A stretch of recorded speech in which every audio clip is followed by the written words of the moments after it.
Muzni suvga solsak, u cho'kmasdan qalqib turadi.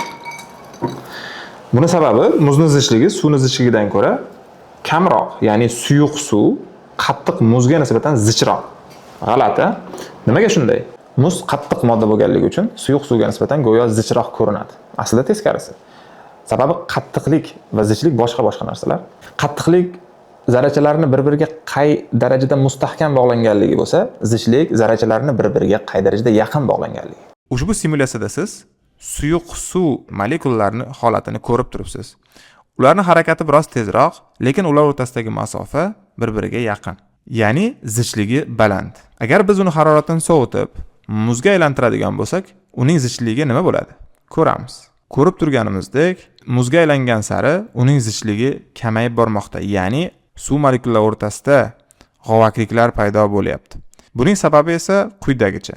Bu H2O, ya'ni suv molekulasi. Muz tarkibida bunday suv molekulasidan millionlab, milliardlab topiladi. Ular esa hech qachon tartibsiz joylashmaydi.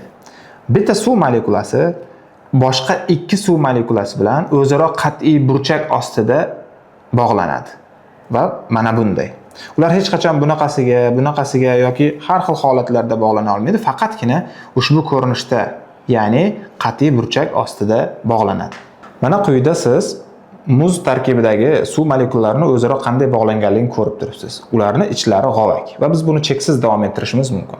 Har bir suv molekulasi boshqa ikki suv molekulasi bilan qat'iy o'zgarmas burchak ostida bog'langanligi uchun ham quyidagicha g'ovakliklar paydo bo'ladi.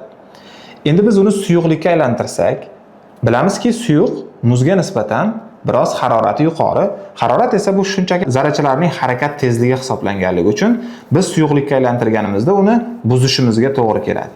Ya'ni bir-birlarining oralariga o'tib, bog'langan ikki suv molekulasidan biri yoki ikkalasi ham uzilib, bir-birining orasiga o'tib ketishi mumkin.